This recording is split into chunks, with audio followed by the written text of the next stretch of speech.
So hello everyone and welcome to our Menopause and Creating Change panel. This is the second discussion. Yesterday we were talking about menopause in the workplace and had an amazing discussion there. We've got three wonderful guests, contributors to the book here today. Just to explain, my name's Caroline Harris. I'm the editor of the book, M-Boldened, Menopause Conversations We All Need to Have. We came up with this book. I had conversations with the commissioning editor at Flint Books, Jo de Vries, and we really felt that we wanted to open up the menopause conversation to really start breaking the taboos more, help more with that, but kind of really broaden it to bring in people from across the globe. So the book, it started from my own menopause experience, and I know that many people have been inspired to make changes, to do things, to write through their menopause experience personally. And then it's turned into something where I really wanted to hear from lots of different people, lots of voices that maybe haven't been heard in the menopause conversation before. So I'd like to introduce our three panelists for today. They are Shad Begum. Shad has become nationally and internationally known for her determined struggle to improve the conditions of marginalised people, especially women, in her community in northwest Pakistan. Shad is the founder and executive director of the non-profit Association for Behaviour and Knowledge Transformation, which works towards the economic and political empowerment of communities in underserved areas of Pakistan. She has worked with the UN Human Settlements Programme and UN Development Programme. Shad has received numerous awards, including the US Department of State's International Women of Courage Award. Welcome, Shad. Thank you. Jennifer Nadel is an author, poet, activist, award-winning journalist and co-founder of Compassion in Politics, which works to put compassion at the centre of public policy. As a journalist, she reported for the BBC, Channel 4 and ITV from around the world. Her report on the use of rape as a weapon of war in Bosnia was used by war crimes investigators, and her book on domestic violence is credited with helping to shift the law. Her most recent book, We, A Manifesto for Women Everywhere, was co-authored with Gillian Anderson and is a guide for those seeking spiritual growth and to make a difference in the world. Ashlyn Grimley is a Dublin-based mother of 4 daughters. When she hit a hormone speed bump in her late 40s, she was shocked to realise how little the topic of menopause was discussed or known. She set up the My Second Spring website in 2013 to open the conversation about menopause. It aims to help women to make informed decisions about their health at midlife and to provide a wide variety of approaches to managing menopause symptoms. In 2018, My Second Spring had 2 million visitors worldwide. Aisling is also a founder of the M-Word event. So welcome, Jennifer and Aisling as well. So we're going to be talking today about some different aspects of creating change. So both menopause is a time that inspires or actually kind of impels people to make personal changes and maybe make changes in the wider world, and also to look at changes that still need to come. So I wanted to begin by asking, saying you've all been inspired to create change in the world and in your lives. So what life experiences and awareness led you to that? And I wonder if we could start with you, Jennifer. Could you say something around that? Oh, I can't hear you at the moment. There we go. Sorry about that. Lovely. Most of my working life has been about trying to move social justice forward and reduce inequality. But up until the menopause, I always tried to do that with pre-existing vehicles, either as a journalist or as a politician. I was on the national executive of the Green Party and stood for Parliament a couple of times. And so I was always trying to fit in within a pre-existing structure in order to pull levers which I felt already existed within them and would be have more impact if I pulled levers that were already attached to cogs and wheels within the machine. And what menopause did was it gave me the strength to say, why am I doing that? Because so much, when you're trying to work within a large institution, so much of your time is spent and your energy is dissipated working out the internal dynamics and the politics and fitting, which we as women often do, fitting ourselves into the space that we're allowed to occupy, and then maybe trying to shape it so that it fits us a little better. And by starting Compassion in Politics, I did that with my co-founder, Matt Hawkins, because we didn't want to fit into a space. We knew what was true. We knew what needed to be said. We knew what wasn't happening. And so we just started saying it. And I have to say, you know, the response we've got, the energy we've got, the, you know, over 100 MPs are now working with us. That has come because we just decided to tell the truth and forget who we attached ourselves to. So it's been liberating, energizing. And I feel like I've had a lot more impact as an advocate just telling it as it is.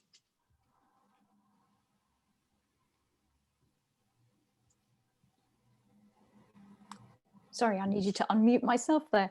Yeah, it's really interesting what you say, because again, yesterday when we had the menopause in the workplace conversation, we heard from Savaya saying that in business as well, lots of women are finding that they can't see any way that they're kind of going to be able to fit into those structures. So a lot of women are starting their own businesses. So that's really interesting.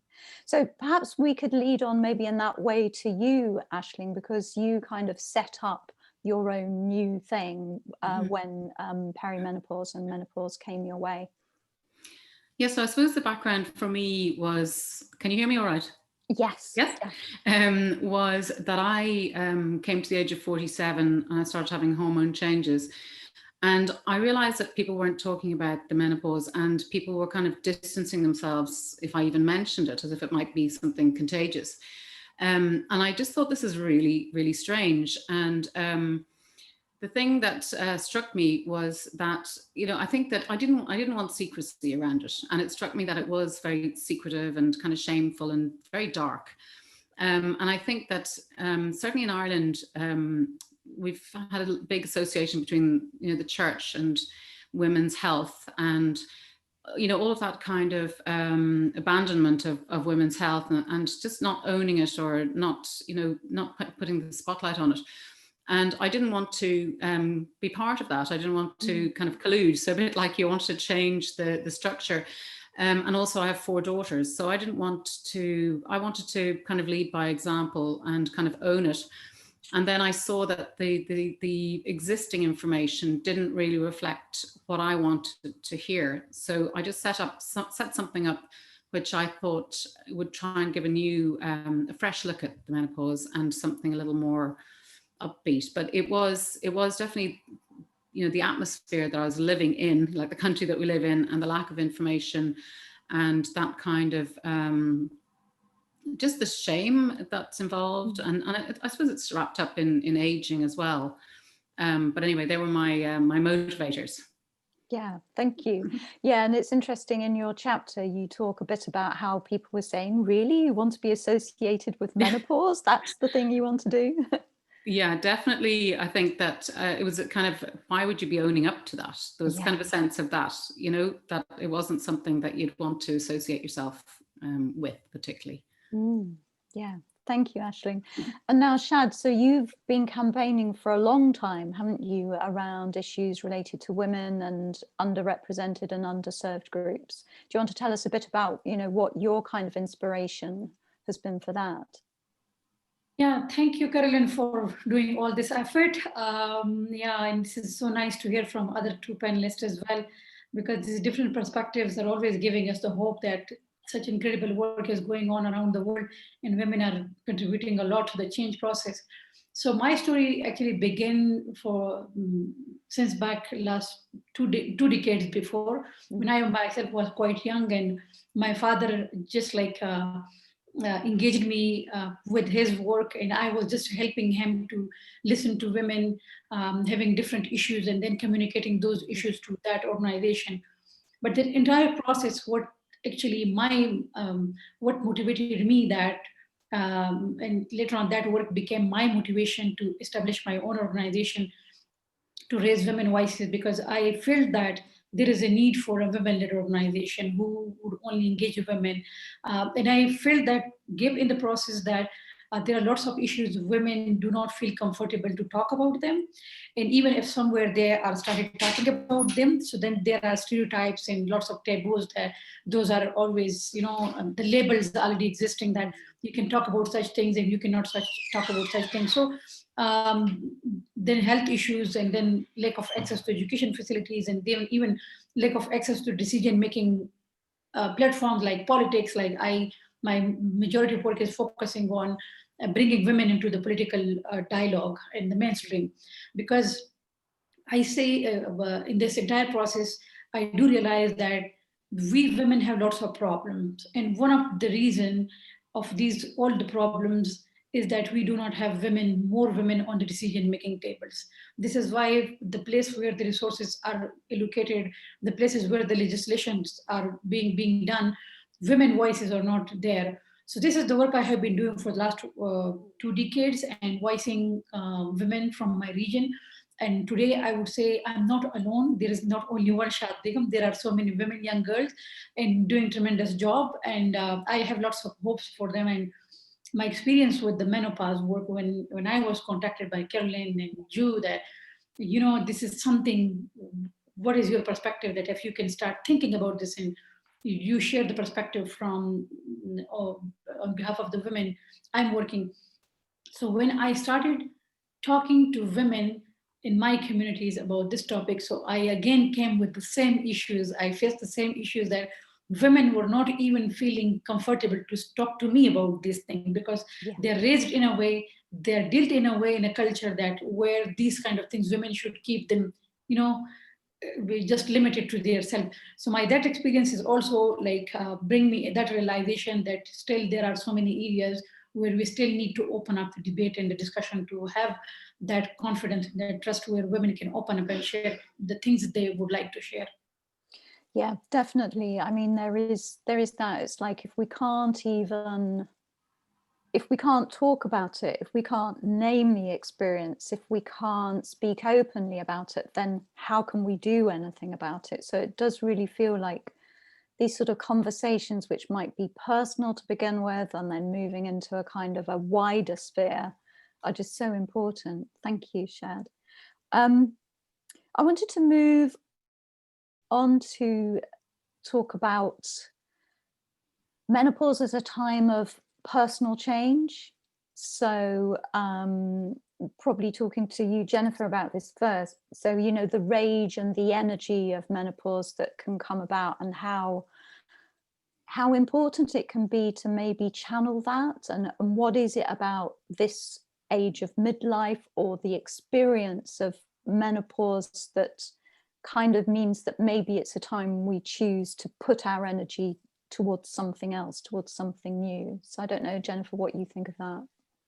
Well, I don't know about everyone else who's part of this discussion, but one of the symptoms that I experienced was I just had such a short fuse, and I became less and less tolerant of things which previously I hadn't liked, but I'd learnt to absorb them, to suck them up, to not mind about them. And I found myself angry a lot of the time, often inappropriately angry, but equally often appropriately angry in ways that I didn't have the courage to be. And and eventually I realized I had all these disparate symptoms, and it took me a couple of years, because, as you say, Ashley, no one was talking about the menopause to work out that that's what I was going through, the menopause.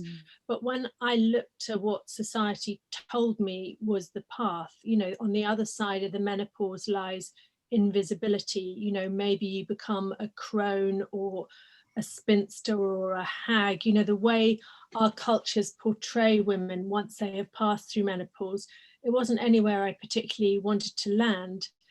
And I didn't feel as a woman that it had been sufficiently challenged, because actually my experience is that we step into our power, you know, having lived in a patriarchal world.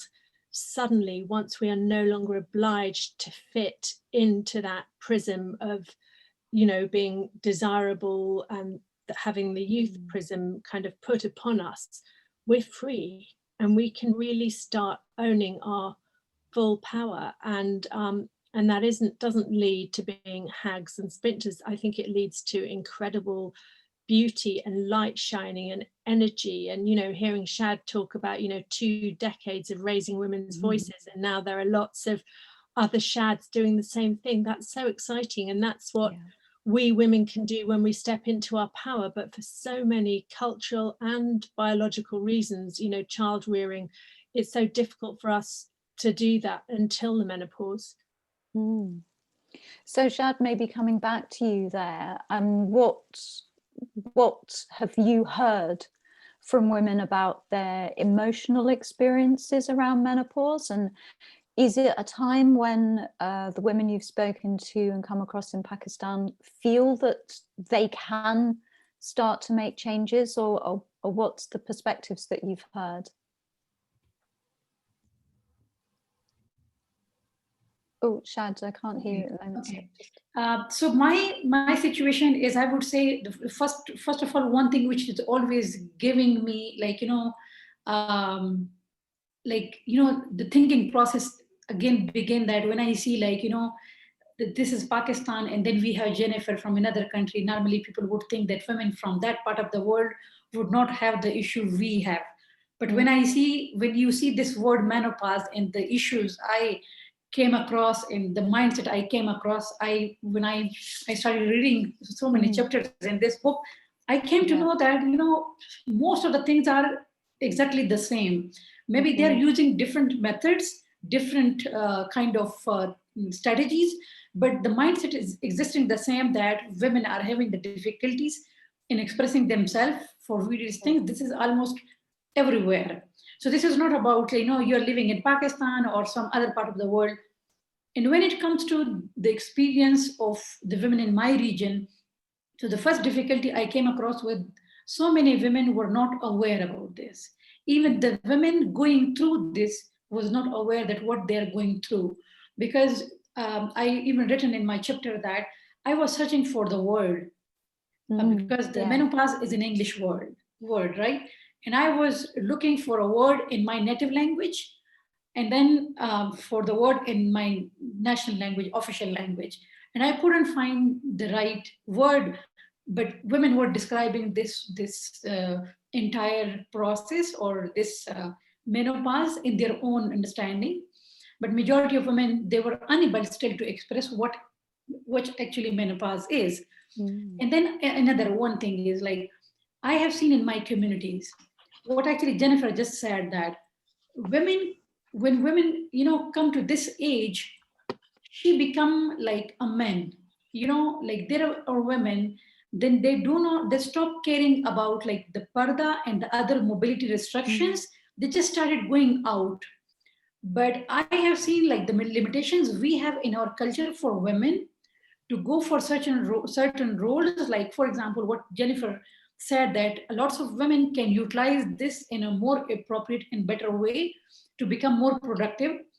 But the limitations we have in our culture, women can start going out freely, not restricted by the parda and the other restrictions.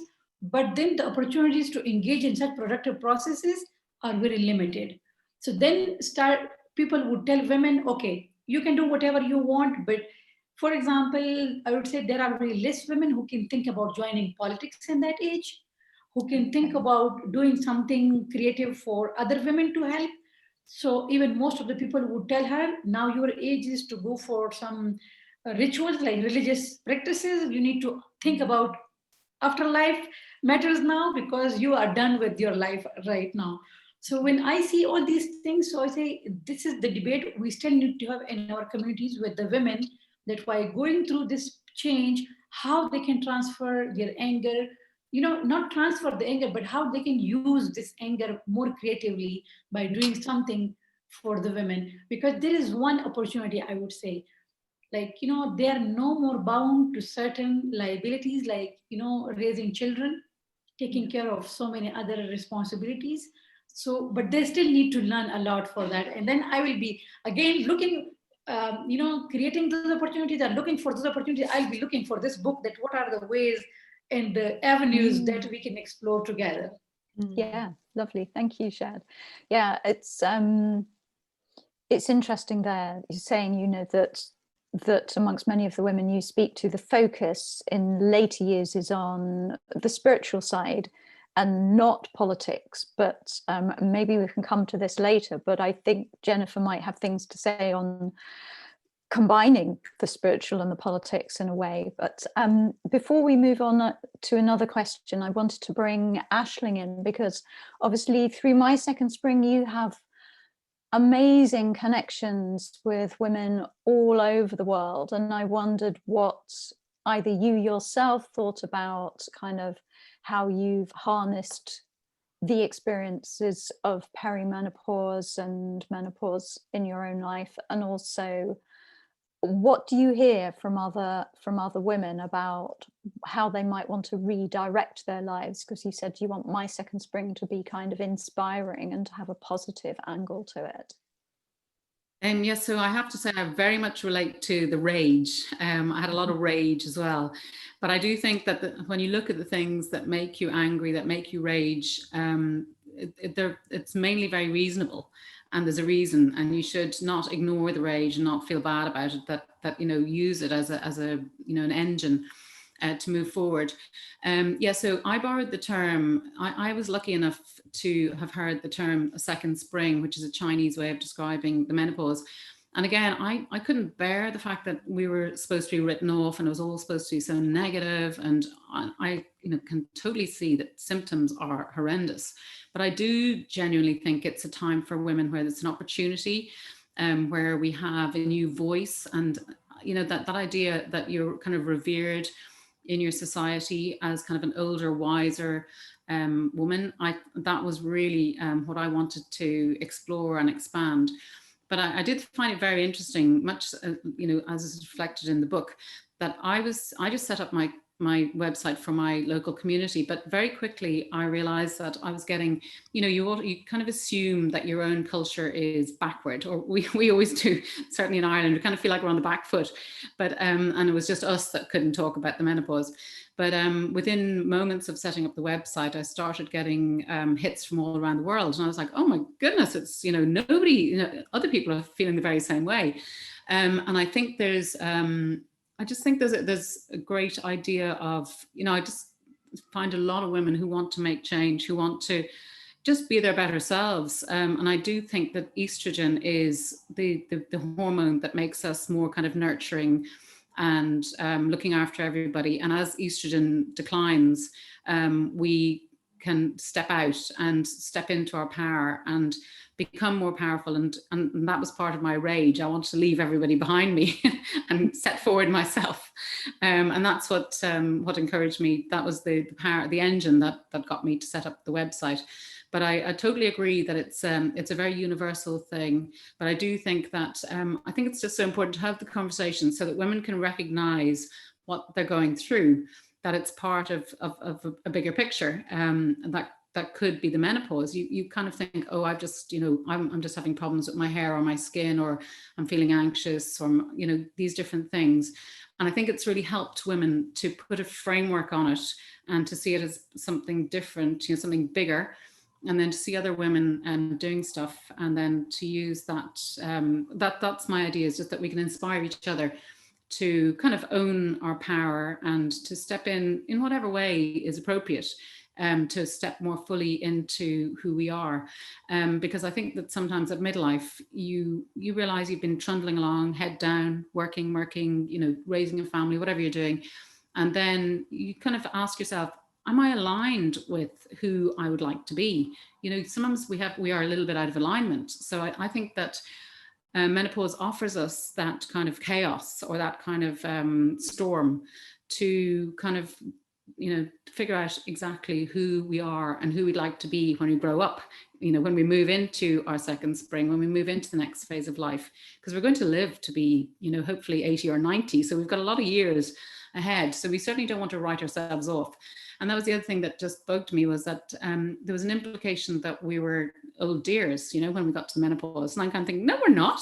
You know, I'm looking around at the women around me. They're all vital and vibrant and have a lot to contribute. And so many women make their greatest contribution in their 50s and beyond, that, you know, I think that's really important, that that we encourage each other to make sure that we make those contributions that are going to be so valuable, just like, you know, Jennifer is doing. And I know Shad is only young. She's going to, God knows what she'll do in the menopause, given what she's already doing as it is.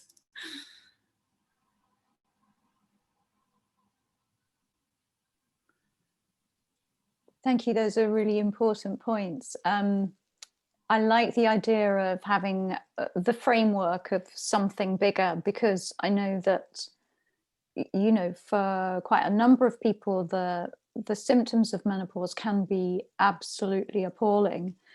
And so to have some kind of sense of something that means that the focus isn't only on that. Obviously, you know, sometimes it can be as much as you can do at that particular time to be able to look at how to deal with those symptoms, but having an idea that there's something bigger and maybe something even to look forward to, I think that can be an important thing. And also, yes, you know, with the sort of the longevity statistics that there are now, quite a number of women in the world are looking at spending maybe up to a third of their lives post-menopause. So it's a considerable part of our lives that we're looking at now, and thinking about how we might spend them and what we want to do. And as you say, aligning ourselves with those kinds of values. So yeah, thank you, Aisling. And I did now actually with you, Jennifer, want to pick up this idea of, does it have to be spiritual on the one hand or political on the other hand, or can we have a spirituality informed by ethics and politics, and a politics informed by spirituality and ethics? What do you think there? Well, I think they're all intimately connected, and you know, it's quite a male thing, this compartmentalization that we have of every subject. You know, you go into books, psychology's here, politics is there, spirituality is over there. Go to a university, they have all their separate faculties. But yeah, the reality is that religion, most religions are deeply political. If you look at the Christian tradition that I was raised in, that is about social justice. It is about complete equality. It is revolutionary.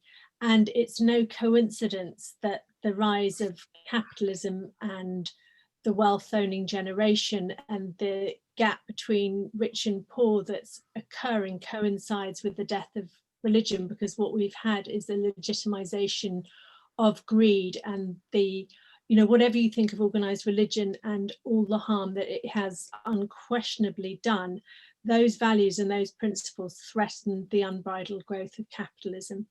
And so there's something convenient about putting them into, you know, just the domain of religious institutions. But actually, as human beings, we all have our own internal moral compass.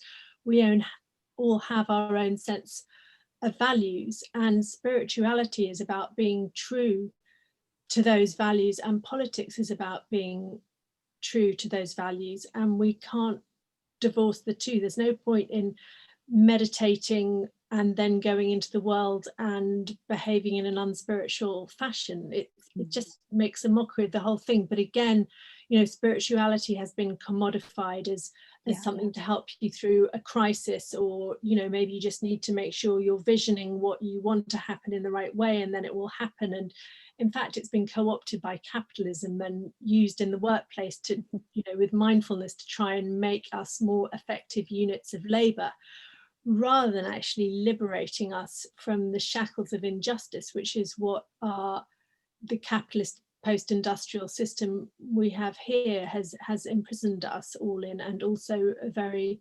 male-dominated one where we're seen as units of labour rather than the multifaceted, caring, bleeding, heart-beating, feeling, menstruating or not menstruating creatures that we are. Yeah, thank you. Yeah, no, some really important points there. So Shad, what's your feeling on combining spirituality and politics, and how might we do that, and how might we contribute towards that as women, and how might that apply to menopause and that later time of life?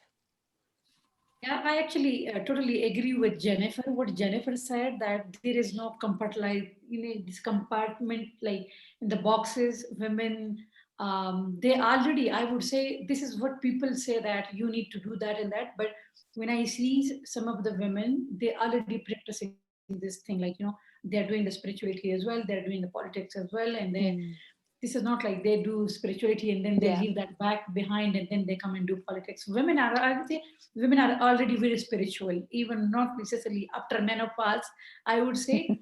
But yeah, this is what, that specific term coming from the male dominated society to exclude women. This is why they say, okay, now you go to the spirituality or religious things. You just need to be in the corner, somewhere in the place in the house, which is not useful, or like do some role which is not very much relevant to the society. So this is actually drawing the line to a woman. And we say no, we women will become more active.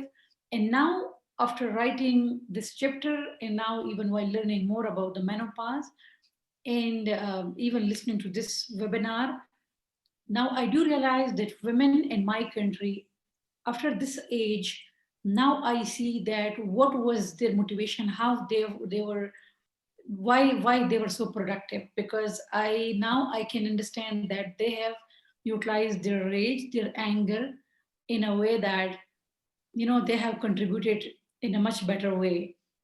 So we need to understand that. So I agree with Jennifer, and I say yes, that is already women are doing. But the women in certain parts of the world, like in my region, we need to educate more women about the menopause and the things around this, the mindset around this, the stereotypes around this, and then what is actually, what are the things are actual and how they can use these things. This is not the end of life. But when I see, like, the stereotypes, the sayings even attached with these things are telling of women that your life is just ended with this one event. So I would say no, that is not the case. We have already learned that in the process, but we need to deepen and continue this conversation more to find out ways to how come up with more these combinations in such societies like mine. Yeah, thank you. Yeah, it's really interesting thinking about as well those barriers to creating change that you're talking about, like with women being told, no, you go over here. So so I wondered, maybe Ashlyn, could we come to you and think about, there's always difficulties in sort of standing up and trying to make a change and make a difference. I wondered, have you found particular challenges at this time of life to kind of standing up in that way and wanting to do something different? So either personally or through people maybe that you've come across, what sort of barriers have there been? Just in talking to the women who I meet on the website, I think the barriers can often be around them. If you want to change, but the people around you aren't ready for that change, that can cause conflict. Yeah. So that can be difficult, and I think it can be a difficult time. Menopause can be a difficult time for relationships. If you're trying to make a lot of change. So I think it's very important to, as a change, trying to make changes myself. I think it's important, because Ruth Bader Ginsburg, who said that the best kind of change is the kind of change that you make when you bring people along with you. And I think women are very good at that. And I think that is something that's important. And I often think just there's a lot of talk about change with the menopause because we are actually changing. And on the other hand, I also think it's important for women not to feel under pressure to change, you know, because some women don't want to make these dramatic changes and they feel like, oh, am I wasting opportunities? So I think that some of the change is just a subtle internal shift. And then that can lead on to greater change. But I do see that some women are wanting change, but they don't really know how to go about it. And the way I would kind of encourage that is not to feel kind of badly about themselves, but more to just trying to give themselves a little nudge. And we've run seminars where we've done this kind of thing. And it is amazing, though, to see the changes that happen as well. Actually, following one of our seminars, one woman said she couldn't come to the next one because she'd gone home and handed in her notice and had gone traveling for a year. Oh my gosh. And it was something that she'd always wanted to do and do voluntary work. But yeah, so I do see women making big and small changes. But I think that it's a big word, and it can be very scary for women. But no matter what, I think, I know that menopause is called a change, and it is for a reason. Like, we are, physically, molecularly changing. Yeah, definitely, certainly. And I think that's an important point to make about people not feeling under pressure, that they have to make changes, that, it's going to be different for all of us, for every single person. And as you say, the shifts might be subtle. It might be a kind of a different relationship to one's own body, for example, or it might be something much bigger that people decide that they want to go and do, like the woman who handed in her notice. So thank you. Jennifer, barriers. What have you personally faced, or what have you come across in making change as a woman and at this point in your life? That's such an interesting question. I guess I'm more conscious of the barriers I faced as a younger woman when I wanted to be a barrister, and in fact I was called to the UK bar and was offered an apprenticeship at a barrister's chambers, and the clerk rang me to say, we're really glad you can join us as a pupil barrister and apprentice, but we just need to let you know that we already have a woman working for us. So long-term jobs are unlikely to come up. And I guess the barriers that one faces in midlife are certainly to do again with the male gaze, that we don't conform to the male gaze in the way that certainly patriarchal society would like us to and thinks we need to. So in my former industry, which was television, to keep viewers switched on, you have to be a certain age, and that perennial coupling of the younger woman with the older grey-haired man, as if that is some nod towards equality, whereas it's really just feeding, again, the male appetite. So, there are structures that we need to bring with us. And, there was a very brave journalist here in the UK, Miriam O'Reilly, who was let go of as a presenter for the BBC when she hit her 50s, and she was brave, and she stood up and she took the BBC to court for ageism, and she won that case, but she still has not had a significant job since then. So, we can make these pushes, but until we bring society along, and actually I love what you said about Ruth Bader Ginsburg, and I'm actually really, really bad about that, bringing people with me. I just think they should come because this is right. But actually, the way society is constructed doesn't serve men just as it doesn't serve women. Most men don't want to be just widgets of labor that clock on and clock off and are divorced from the richness of and the nourishment of the life at home. And so I do think it's in both genders' interests to really reconfigure how we view work, how we apportion work, both between the sexes, but also the amount of time we spend working. And some of us working 24/7 and others just languishing, having to rely on handouts from food banks. There's got to be some better way of organizing this. Sorry, I'm not sure how we ended up there, but yeah, no, that's fine. We were talking about kind of the barriers initially, but I think that's a really important point to make as well, and maybe something around menopause too, just thinking about it, because actually not knowing about menopause doesn't serve men either, because if men aren't knowing what's going on with their partner or with a loved one,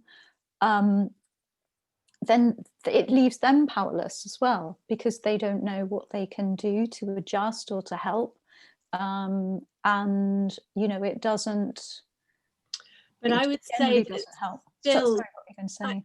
I don't know how the other panelists feel, but still, when I say to men that I'm, writing for your book on the menopause, that I'm talking about the menopause, they go, "Oh well, I'll skip that one."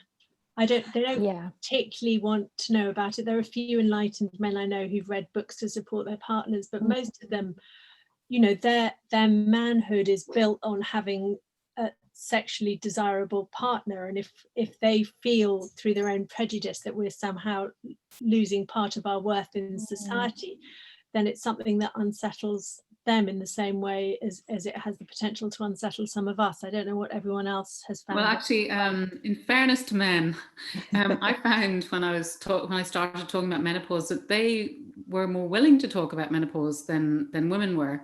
At the beginning, when I was just talking about, I'm thinking about doing something about the menopause, I found that they surprisingly did engage more in the conversation than some of the women I spoke to. And also on the website, we do have men coming on saying, how can I support my wife? I know she's going through a bad time and I can't say the right thing. What can I do?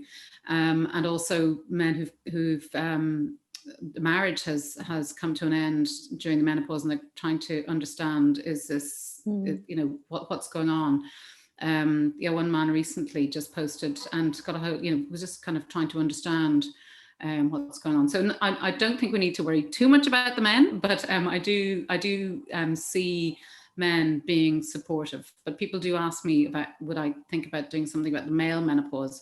And we have a brief nod to it on the website, but I think we'll let that go for the moment. We'll sort out our own situation. Women have got a long way to go in terms of what we need to discuss and create awareness around menopause before we do that one. Thank you. Yeah, thank you both. It's an interesting point, isn't it? A point of debate, I think. To this? Yes. Yeah. What do you think? My perspective to this. I love what Jennifer just said, that people should join, because if something is important for them, they should join. But that is one thing I always even discuss, that this is not the responsibility of few people that all the time ask others to join for some good cause and things. But unfortunately, most of the time we do not have this option to just leave people in. They will join, because people are not joining when it comes to certain things. They're not joining, and especially when the things are about someone else, like women, because we have this mindset of otherization all the time, otherizing people and say, oh, this is my concern. But about engaging men, I would say, the region I am from, and like most of the South Asian countries, the main gatekeeper is men. Women, when you are going to access women, you need to go through men. And so the importance of engaging men is important for certain communities. If you are going to access women for something very much relevant and critical for their lives. But when I was collecting the stories, and when I was talking to people and for my contribution to this book, I came across one story.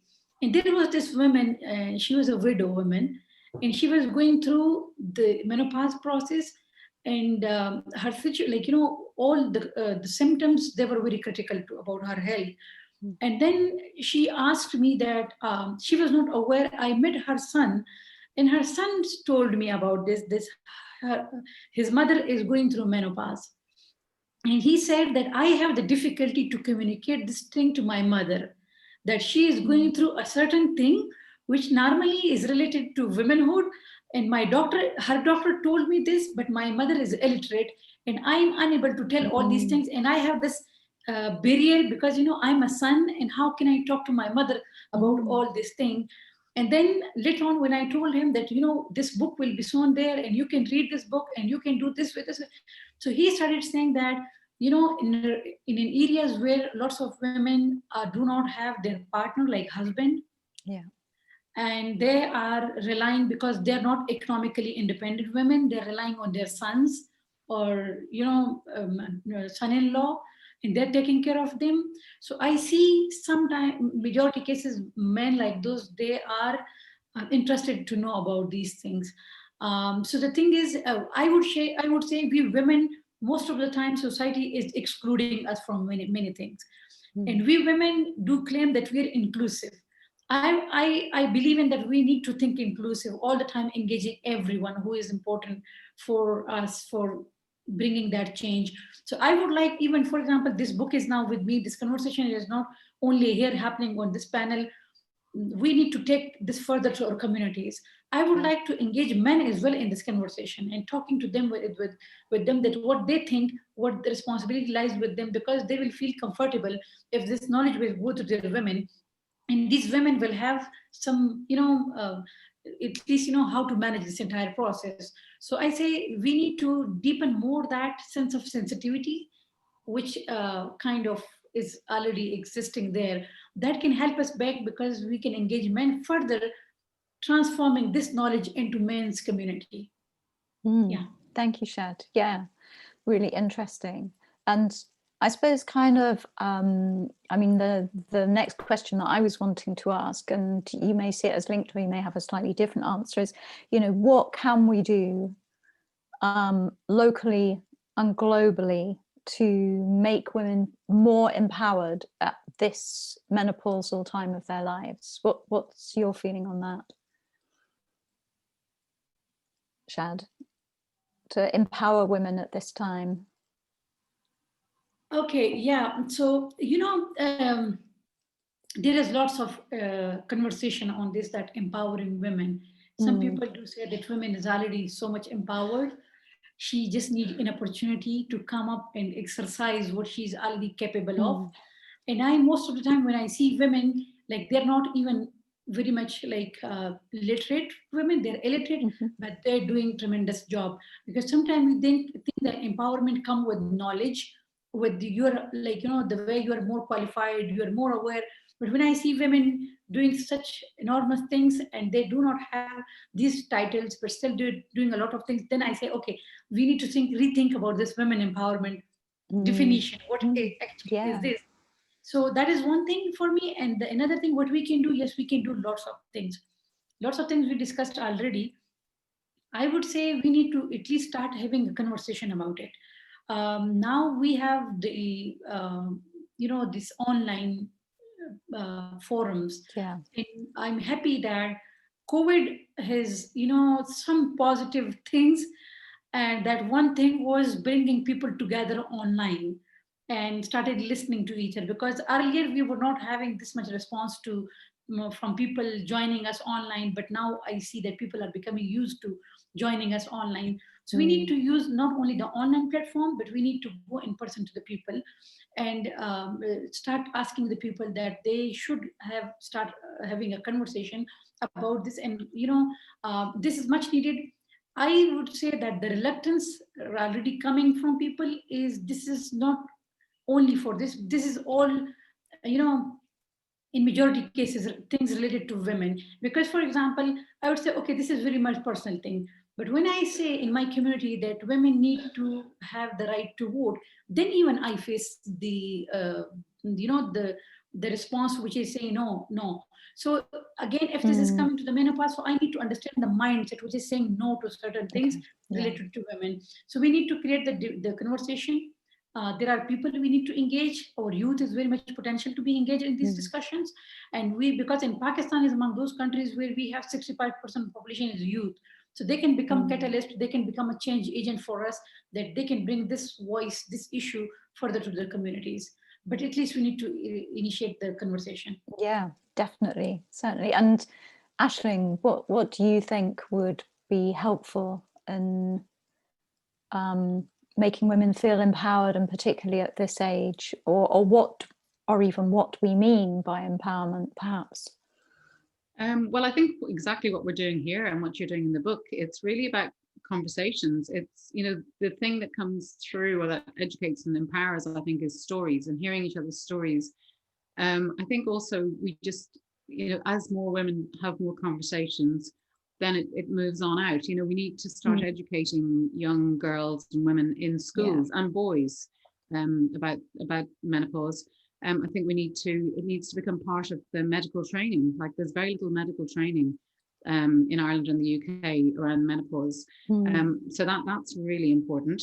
And also, in other spheres, in psychology, just so that a lot of women need a lot of support and a lot of help that is missing in the system.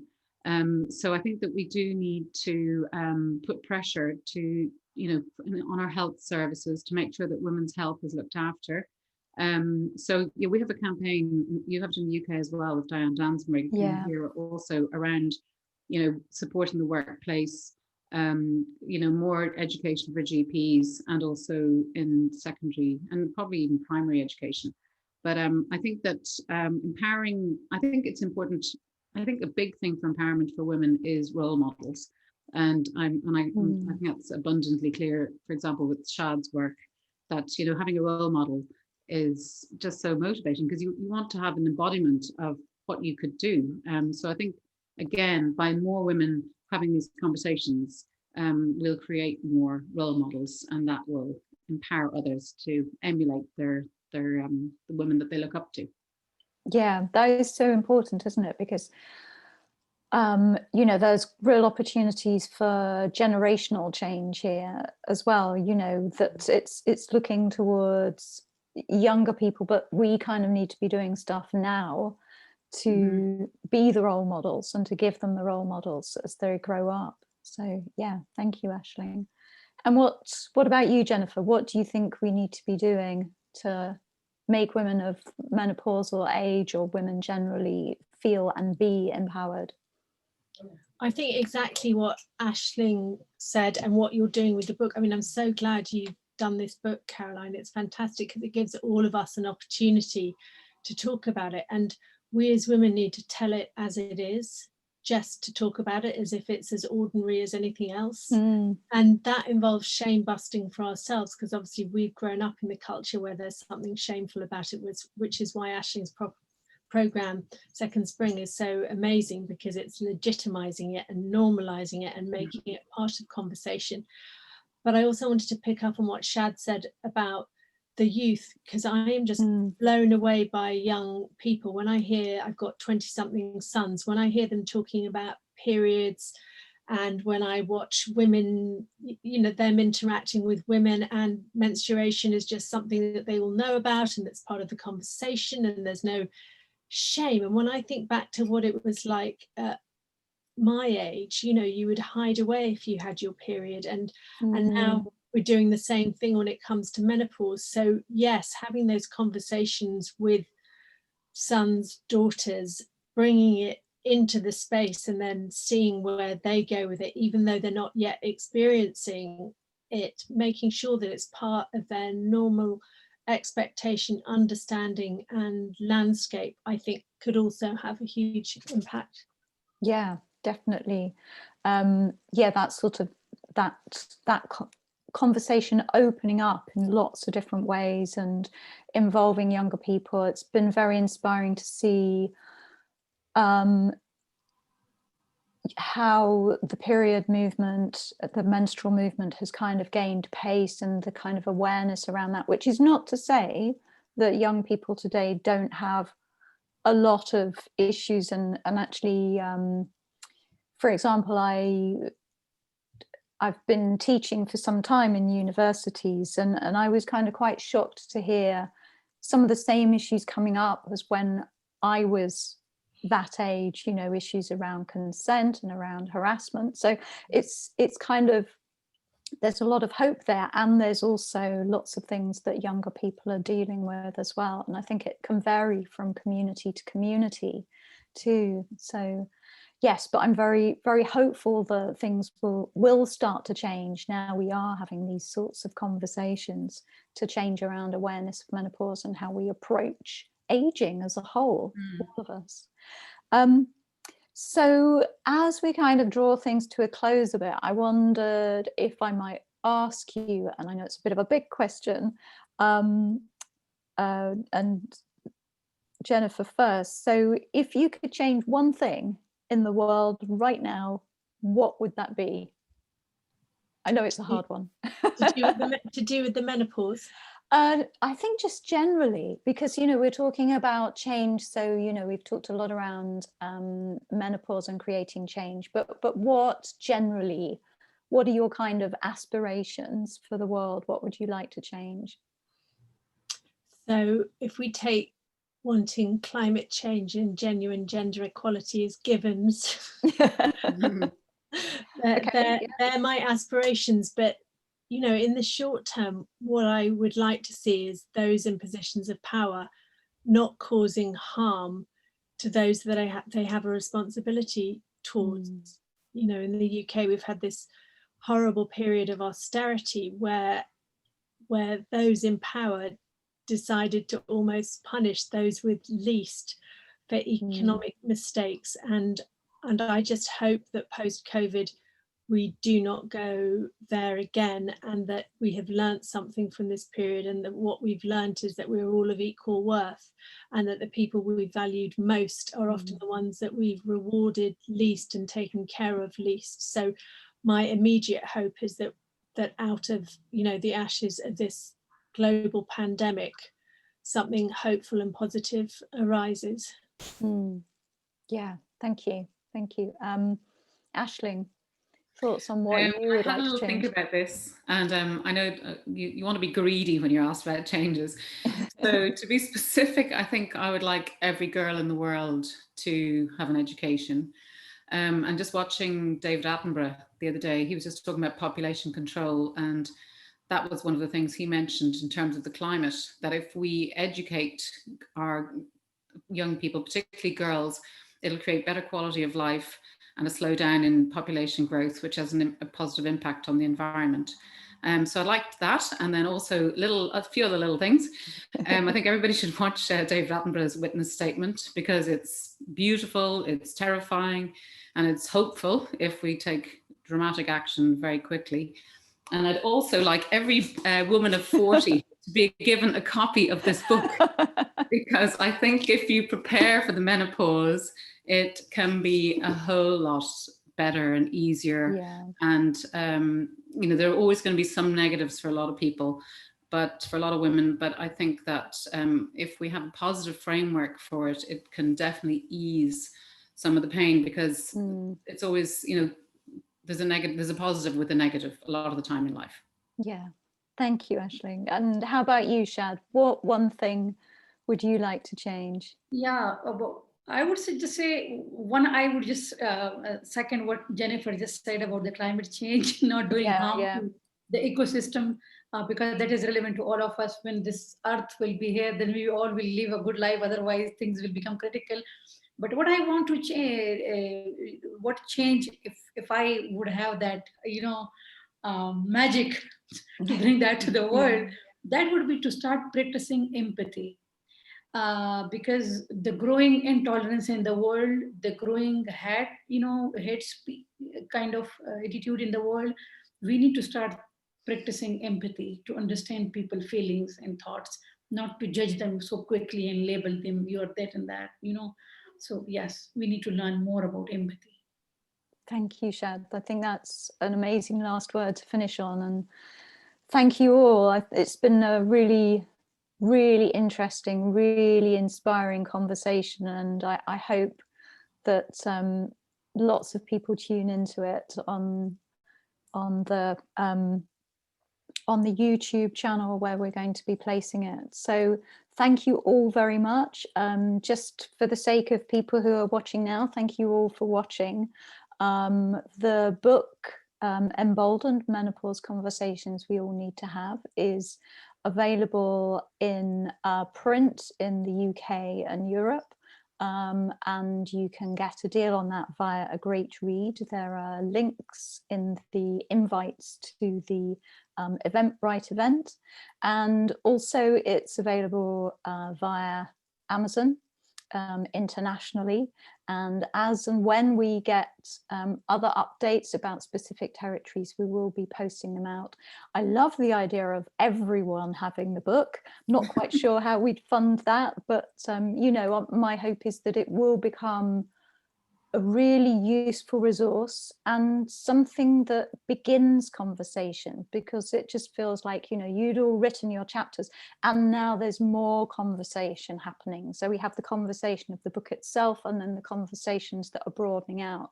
So I really do hope that, you know, people reading the book or listening to this, that it will help them start an important conversation, whether it's with family members or with a doctor or with their local community or with their employer, so that this is just a beginning. So thank you all very, very much. And I'll look forward, hopefully, to having conversations with all of you in the future. Thank you. Bye-bye. Thank you. Thank you.